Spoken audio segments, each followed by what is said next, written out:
A 23-year-old woman walked out to meet someone she barely knew, and then she vanished without a trace. There was no scream, no clear crime scene, and no definitive evidence left behind. Nearly 2 decades later, her disappearance remains a cold case. What truly happened that night? And why did every lead seem to dissolve into silence before reaching the truth? Before we begin, take a moment to ground yourself in this story. Cases like this are not built on noise, but on absence. If you find this kind of deep psychological exploration meaningful, don't forget to like, share this video, and subscribe. Because sometimes, the quietest stories are the ones that stay with us the longest, echoing long after the facts have faded. Albuquerque, New Mexico, is a place that often feels suspended between motion and stillness. The neighborhoods where Leah stayed were unremarkable in appearance, defined by routine and predictability. Life unfolded slowly, almost gently. People came and went. Days blended together, and nothing about the environment suggested that it would one day become the backdrop for a disappearance that no one could fully explain. On the surface, everything appeared stable. Familiar streets, familiar faces, and a rhythm that rarely broke. But environments like these often carry an illusion of safety. Beneath that calm exterior, there are always unseen tensions, private struggles, and invisible fault lines, the kind that do not reveal themselves until something fractures. And when that fracture comes, it rarely announces itself in advance. Leah Rochelle Peebles was not someone living a perfect life, but she was trying to rebuild one. At 23, she stood at a fragile intersection between who she had been and who she wanted to become. Her past included struggles with substance abuse, but her present was defined by effort, by small steps toward stability, and by a quiet determination to change direction. She had left Texas behind, not just geographically, but psychologically.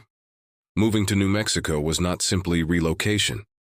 It was an attempt to reset her identity, to distance herself from patterns that had once controlled her. She stayed with friends, relied on temporary support, and searched for opportunities that could anchor her into something more permanent and predictable. Her daily life was modest and uncertain, but it held intention. She looked for work, maintained connections, and tried to structure her days in ways that reduced chaos. Her dreams were not grand or abstract.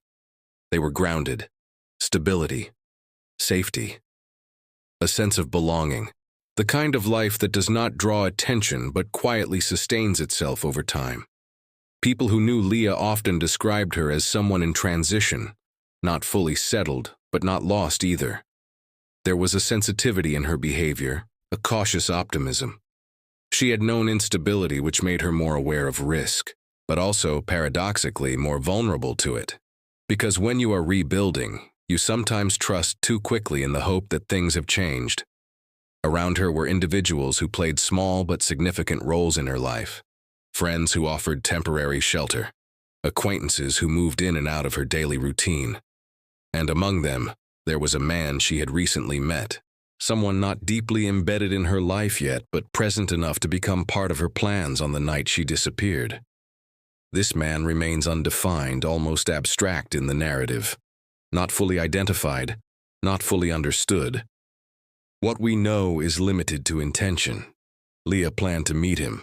That decision, simple on the surface, becomes critical in retrospect, because it introduces a variable, an unknown factor that intersects with her final known movements. Some who observed her behavior in the days leading up to that night noticed subtle shifts, nothing dramatic, no clear warning signs. But there was a trace of unease, a slight tension beneath her otherwise composed exterior. These are the kinds of details that rarely mean anything in the moment, but later become impossible to ignore.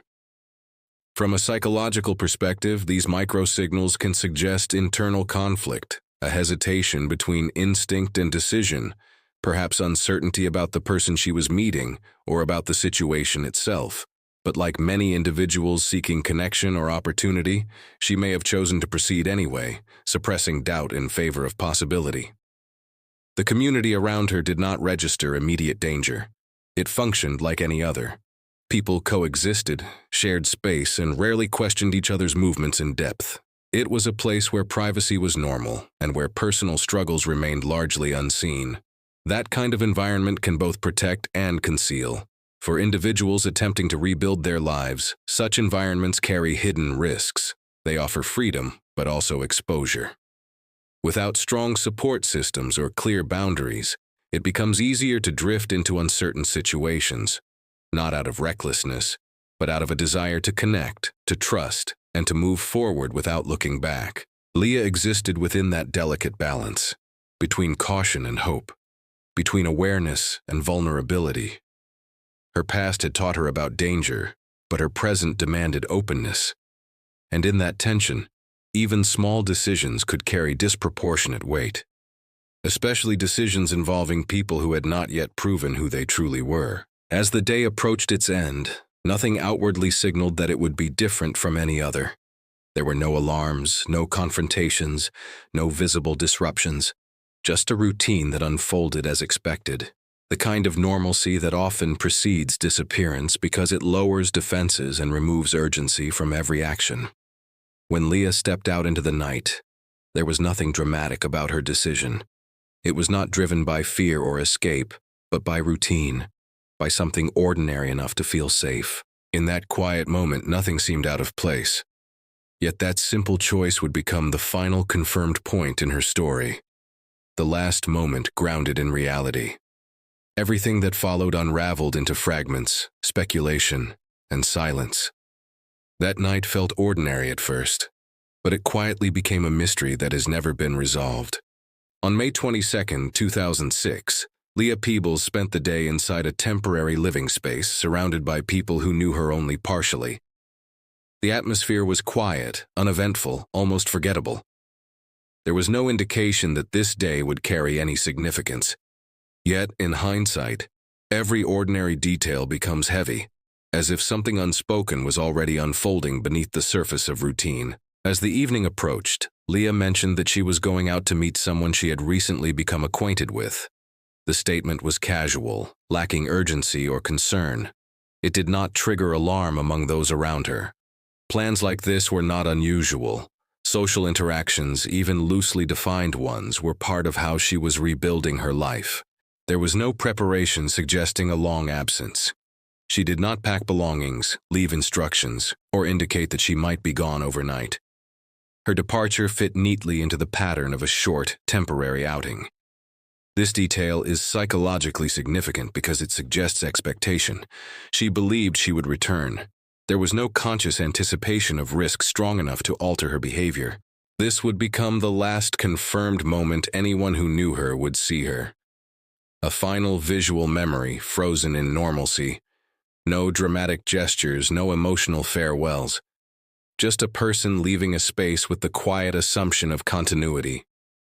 These moments often go unnoticed until they become the final anchor point in a timeline that abruptly ends. There were no verified messages or phone calls confirming that Leah arrived at her intended destination. No digital trace marking her presence elsewhere. This absence creates a void in the narrative, a gap that cannot be easily reconstructed. It forces investigators to rely on inference rather than evidence, which introduces uncertainty into every conclusion.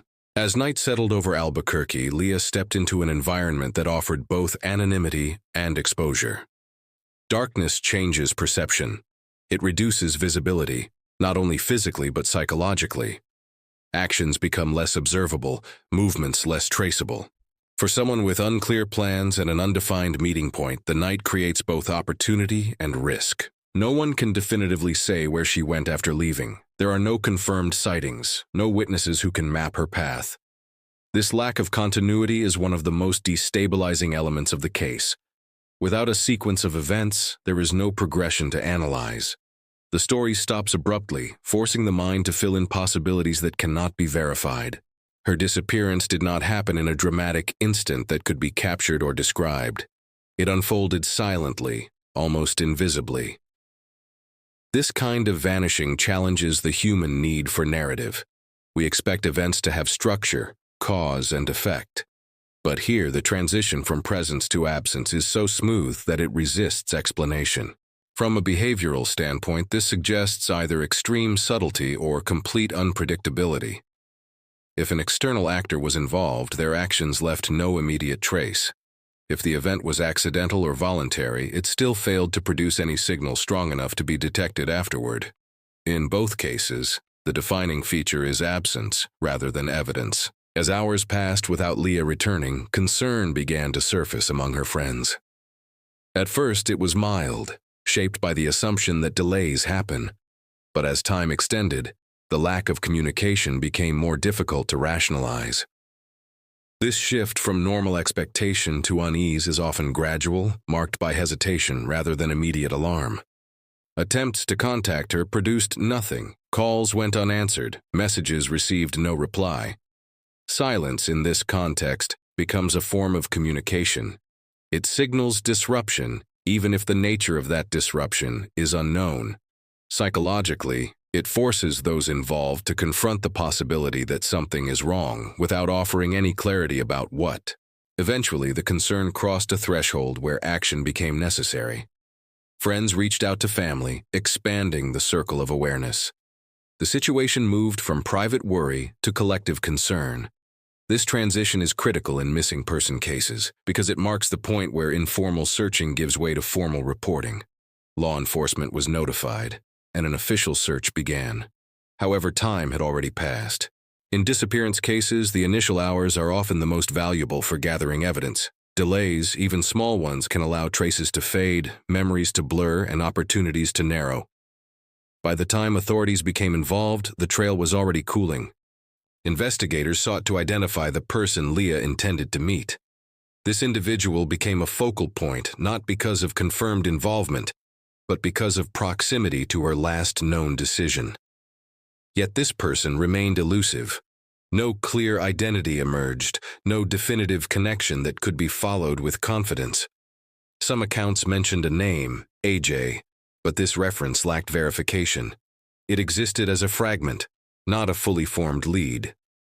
In psychological terms, this creates a projection point. People attach meaning to incomplete information, building narratives around it. But without evidence, such narratives remain speculative, unable to support concrete conclusions. The inconsistency of witness statements deepened the uncertainty. Accounts overlapped in fragments but never formed a complete picture. Memory under stress often reshapes itself, influenced by perception and hindsight. From an investigative standpoint, this creates noise rather than clarity, forcing detectives into a loop where information is processed repeatedly without producing real progress or direction. Then came a detail that intensified the ambiguity. Leah's vehicle was found abandoned, separated from her without explanation. It suggested movement, but not meaning. There were no clear signs of struggle, no defining clues. The car became a silent artifact, marking presence without context, and raising more questions than it could ever answer. The lack of visible disturbance inside the vehicle carries psychological weight. It suggests that whatever occurred did not involve obvious force at that location. This absence creates multiple possible interpretations. The car no longer explains events, but instead represents a moment interrupted without context or clarity. No direct evidence links the vehicle to a specific event. It offers no answers, only deeper questions.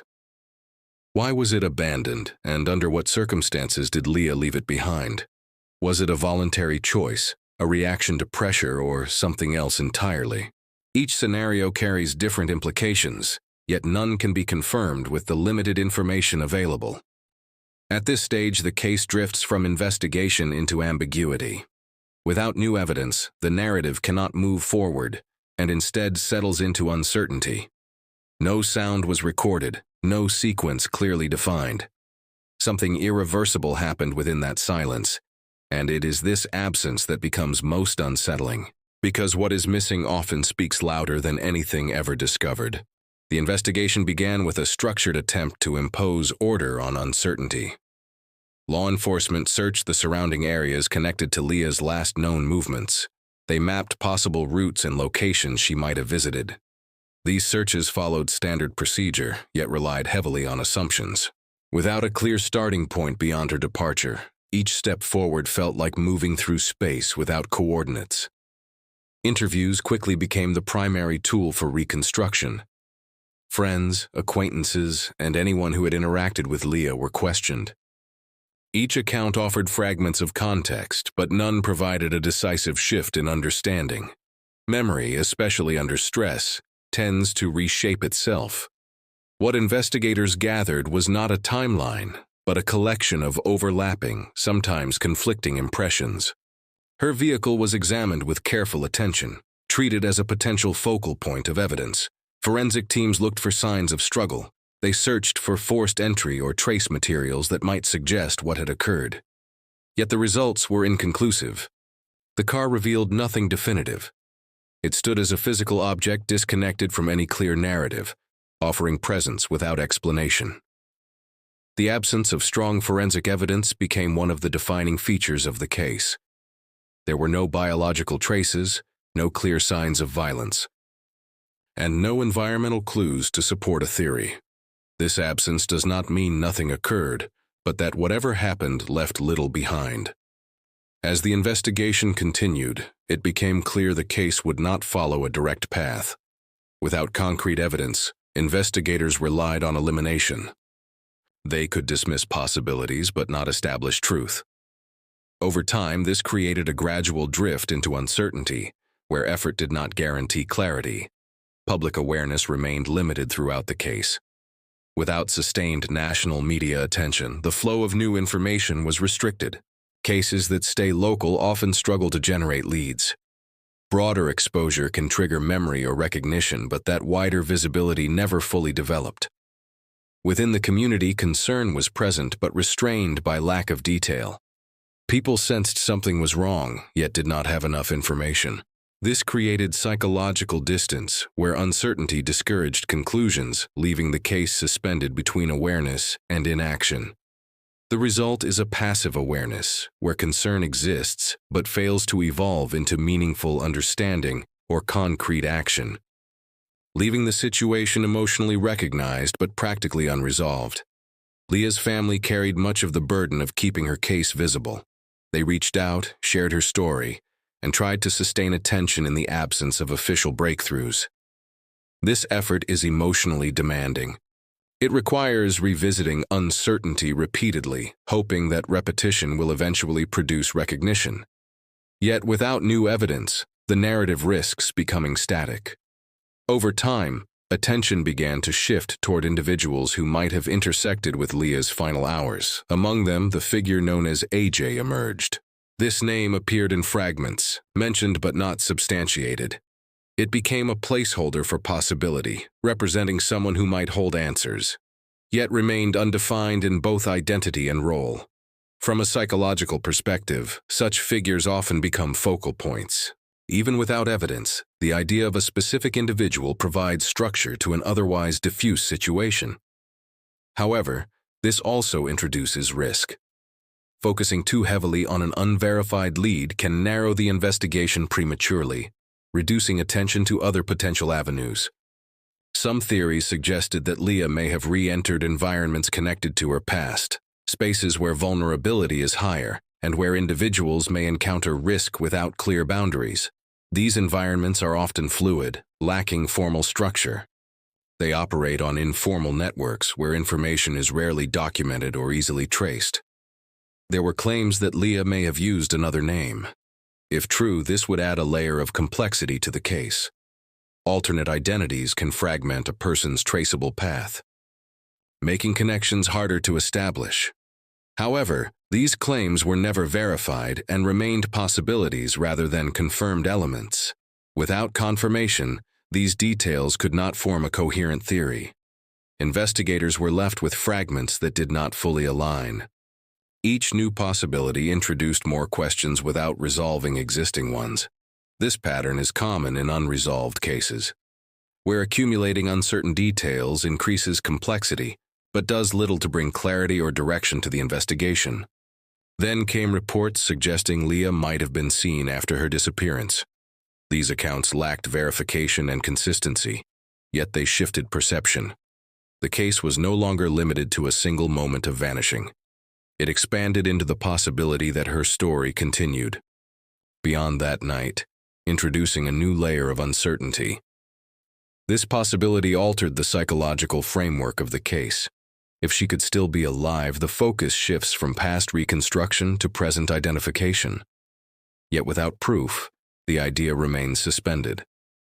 As more details emerged without resolution, the case expanded rather than narrowed, creating a paradox where continued effort only deepened uncertainty. The search shifted from discovery to endurance. It became an exercise in awareness rather than resolution, acknowledging that some truths may never surface.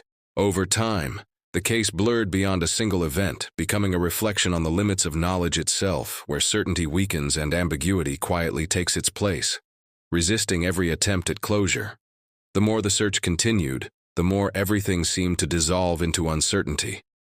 When clear evidence fails to appear, the mind begins constructing possibilities. In cases like this, theories grow from absence rather than certainty. Each explanation tries to impose structure on silence, yet without proof, every structure remains unstable. The disappearance of Leah Peebles exists in that space where logic still functions, but resolution remains distant and ultimately unreachable. Theory A centers on the idea that Leah met someone she knew, and that encounter escalated into something irreversible. This theory aligns with her final intention. She chose to leave, expecting to meet a specific individual.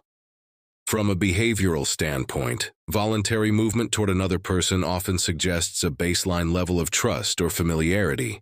The strength of this theory lies in its simplicity. It does not require coincidence or randomness. It follows a direct line from decision to consequence. If Leah trusted the person she intended to meet, she may have lowered her guard. In such scenarios, harm often emerges not from unpredictability, but from misjudged familiarity. However, the weakness of this theory is equally significant. The identity of this individual remains unclear. There is no confirmed interaction, no verified meeting, and no physical evidence linking anyone to her disappearance. Without a defined subject, the theory becomes abstract. It describes a possibility but cannot anchor itself to a specific person or event. Theory B approaches the case from a different angle. It suggests that Leah became the victim of an opportunistic crime. In this model, her disappearance was not the result of a planned meeting gone wrong, but of an unexpected encounter. A moment where circumstance, vulnerability, and intent intersected without prior connection. This theory explains the suddenness and lack of trace. Opportunistic crimes often occur quickly, leaving minimal evidence, especially in environments where surveillance is limited. If Leah crossed paths with someone who recognized her vulnerability, the event could have unfolded without leaving a clear sequence of observable actions. The strength of this explanation lies in its ability to account for randomness. It does not depend on known relationships or pre-existing tension.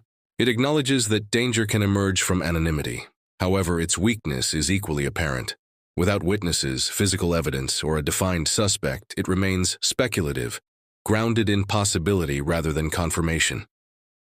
When comparing these theories, both offer coherent narratives, yet neither provides closure. One is structured around familiarity, the other around chance. Both are psychologically plausible, both align with certain aspects of the case, yet both lack the decisive element that transforms theory into conclusion. This absence keeps the case suspended between interpretations. So the question remains open, not just for investigators, but for anyone who examines the case. Which explanation feels more consistent with the fragments we have? Which theory aligns not only with logic, but with the subtle patterns of human behavior? And perhaps more importantly, what are we missing that prevents either theory from becoming definitive? From a psychological perspective, Leah's situation reflects a period of transition, a state where individuals are both motivated and exposed. When someone is attempting to rebuild their life, they often seek connection, opportunity, and change simultaneously. This combination can create vulnerability not because of weakness, but because of openness. Trust becomes a central element during periods of personal transition. The desire to move forward can lead individuals to extend trust more quickly than usual. This is not a flaw in judgment, but a shift in priorities, where stability and connection begin to outweigh caution. If another person was involved, their actions may reflect an awareness of that vulnerability. Some individuals notice subtle cues of uncertainty or isolation and may respond to them. In such situations, the interaction itself becomes critical, where intention and opportunity quietly intersect. The absence of evidence also raises the possibility of internal disruption rather than external intervention. While less discussed, voluntary disappearance or unplanned events cannot be entirely excluded. However, these explanations often lack supporting indicators. They remain theoretical boundaries, considered but not strongly supported within the known framework. From a philosophical perspective, this case touches on the concept of irreversible choice. In many Eastern traditions, actions are not isolated events, but part of a continuous chain of cause and effect. A single decision, seemingly minor, can redirect the trajectory of an entire life, not through intention but through consequence. Leah's decision to leave that night fits into this framework. It was not extraordinary in itself. It was a routine action, embedded in normal behavior, yet its outcome diverged completely from expectation. This contrast between intention and result highlights the unpredictability inherent in human experience, where control is often more limited than assumed. Western philosophy often explores the dual nature within every person. The capacity for empathy and harm exists side by side, shaped by circumstance. Under pressure, that balance can shift in subtle ways. This does not mean harm is inevitable, but it highlights how behavior can change when context, emotion, and internal conflict begin to align. If someone else was involved in Leah's disappearance, their actions may reflect that quiet duality, not a sudden break, but a gradual alignment of opportunity and intent. In such moments, decisions are made quickly, often without full awareness of their consequences. Yet those brief decisions can lead to outcomes that cannot be reversed. As years pass, the case remains unresolved. There are no confirmed suspects, no clear sequence, and no evidence strong enough to define the truth. What exists is a structure built from fragments where logic attempts to connect pieces that never fully fit, leaving the foundation incomplete and the narrative permanently unsettled. For her family, uncertainty is not distant or abstract. It becomes part of daily life, shaping memory and time itself. This case exists in silence where meaning comes from absence rather than fact. It lingers between possibility and proof, reminding us that some questions endure not because they are complex, but because answers no longer exist. Some crimes leave no screams, only questions, and some silences echo louder than any confession. Thank you for listening to Criminal Mindcast.